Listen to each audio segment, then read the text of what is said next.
warahmatullahi wabarakatuh. Saya Korikurata Ayuni, kelas 10 TKJ Status Standar Industri. Saya akan menjelaskan tentang outline. Yang ke-1 ada konsep, yang kedua TCP atau IV model, yang ketiga encapsulation dan decapsulation atau dalam kurung name of TCP atau IP message, dan yang keempat OSI layer model. Oke, ya di sini yang ke-1 ada konsep.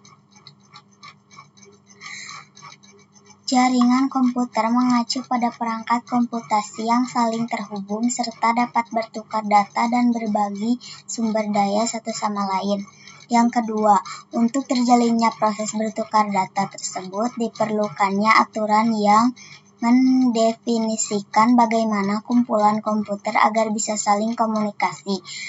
Yang ketiga, aturan tersebutlah yang disebut dengan networking models. Jadi, bagaimana setiap vendor dapat saling berkomunikasi dengan open standard networking models yang tersedia. Yang keempat, untuk saat ini open standard networking models yang tersedia dan terkenal ada 2, yaitu TCP atau IP model dan OSI model.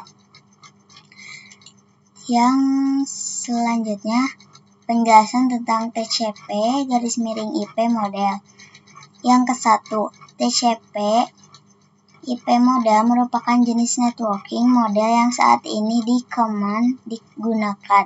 Yang kedua, jadi TCP IP itu mendefinisikan suatu protokol agar antar komputer atau dalam kurung utamanya yang berbeda network itu bisa saling komunikasi. Yang ketiga, untuk membantu dalam memahami, setiap networking model itu dipecah menjadi bagian 2 kecil yang disebut sebagai layer. Yang keempat, secara dokumentasi TCP IP model terdiri dari 4 layer.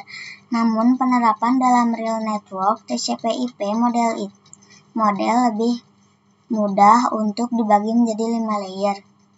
Di sini juga ada jajaran-jajaran misalnya application, transport,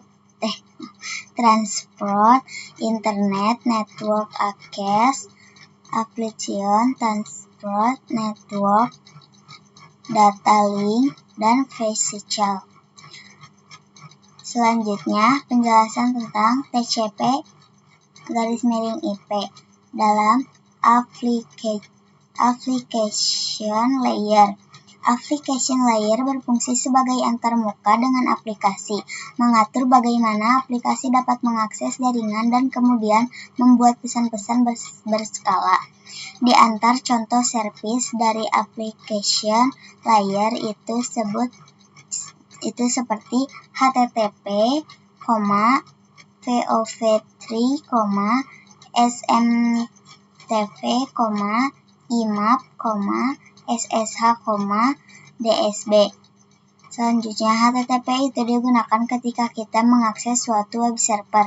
Ini gambar-gambar yang bisa menjelaskan tentang application layer. Selanjutnya, yang kelima ada TCP atau IP, yaitu penjelasan tentang transport layer. Fungsi dari transport layer adalah memberikan servis ke application layer, dalam kurung transfer data. Untuk transport layer terdapat 2 protokol yang sering digunakan, yaitu TCP dan UDP. Salah satu mekanisme yang disediakan oleh transport layer khususnya pada TCP itu adalah error recovery mekanisme. Di sini juga ada gambarnya ya teman-teman, dan ada penjelasannya juga. Saya akan sedikit jelaskan. Protokol TTCP dan UDP. TCP is more reliable. kedua, TCP digunakan untuk IP karena support error checking. Yang ketiga, UDP is more faster. Yang keempat, UDP digunakan untuk video streaming, games, dan aplikasi lain yang membutuhkan kecepatan data.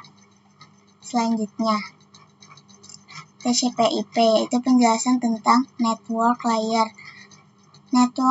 Untuk network layer hanya terdapat satu contoh, yaitu IP. Dan IP menyediakan dua fitur yang sangat penting, yaitu addressing dan routing, yang dimana berfungsi untuk menangani konektivitas dan pemilihan jalur. Setiap perangkat jaringan memerlukan alamat unik di jaringan.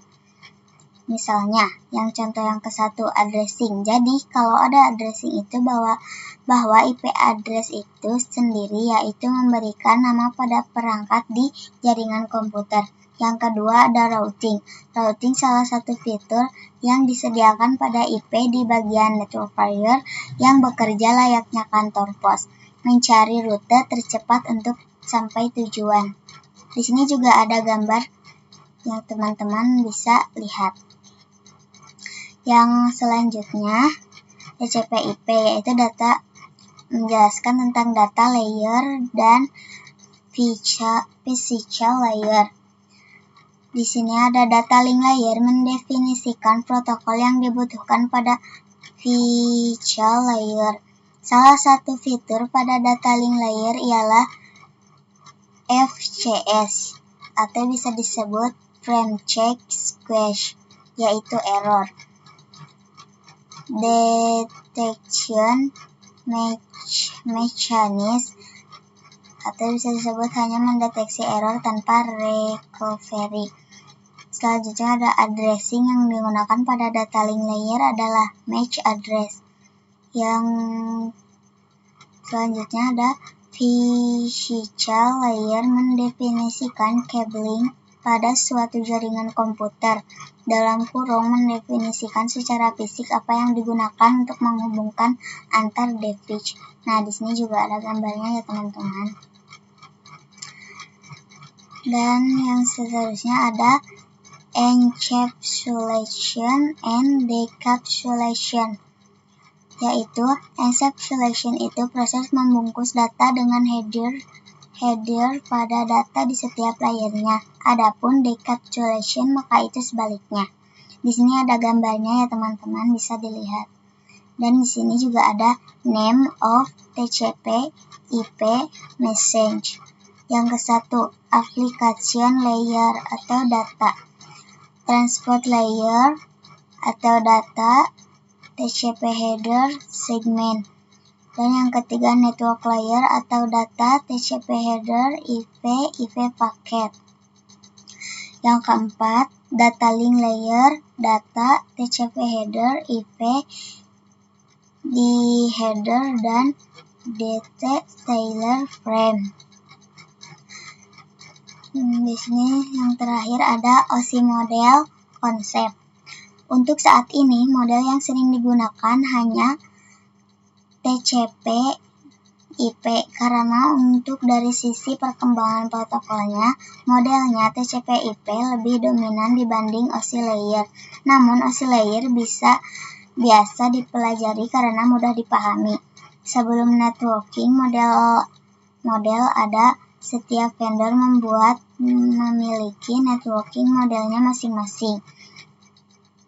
Karena setiap vendor memiliki networking model yang berbeda-beda, maka komunikasi antar vendor sulit dilakukan.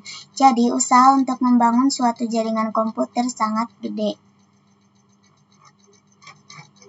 Banyaknya vendor tadi itu bagaimana upaya agar tetap bisa berkomunikasi dengan baik antar vendor satu dengan vendor yang lainnya. Oleh karena itu, dibuatlah model atau sebuah standar atau sertifikasi minimum oleh ISO atau International Organization for Standardization pada tahun 1984, yaitu dengan nama OSI atau Open System Interconnection, atau bisa juga disebut OSI, 7 Layer Model. Sekian dari saya, segitu saja. Wassalamualaikum warahmatullahi wabarakatuh.